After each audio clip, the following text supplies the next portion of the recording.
Rashid, am the main character of this story. This incident happened to me, and I am recounting it myself. If you have a weak heart, think twice before reading. This is not just a fictional tale, but a terrifying truth that I have personally experienced. It was the year 2015. I was a journalist, and my job was to investigate strange and mysterious events. This time, my search was leading me to a mysterious village called Kala Darra, which was rumored to be haunted by jinns. This village was barely visible on the map, and there was no proper road leading to it.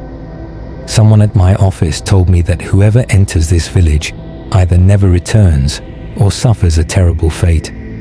I dismissed it as mere superstition and set off in my car towards the village. The road was terrible. Muddy, rocky paths, narrow turns between dense forests, and an eerie silence. As I got closer to the village, the air felt heavy, as if something unseen was watching me. As soon as I entered the village, I could feel something was different about this place. The villagers seemed scared of outsiders.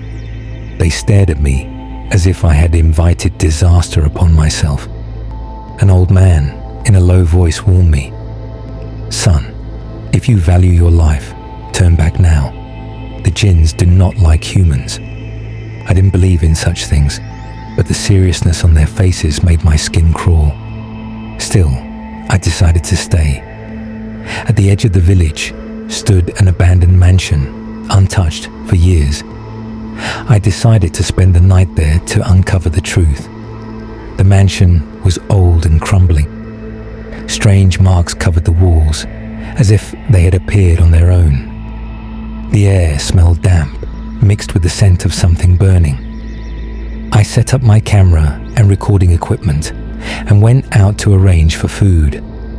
The villagers kept their distance, except for one young man named Rizwan, who was willing to talk. "Brother, don't you think you shouldn't stay here?" he asked nervously. "Why? Do you really believe something strange happens here?"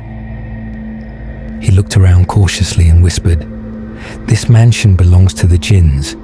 Whoever stays here either goes insane or disappears." I laughed. "You all are just scared. Nothing will happen." He shook his head in disappointment and said, "If something happens, go to the mosque. The imam is the only one who can help you." I kept his words in mind and returned to the mansion. It was around 11 p.m. Everything seemed normal in the mansion. I turned on my cameras and started taking notes. Suddenly, I felt someone standing behind me. I turned around in a flash, but there was nothing.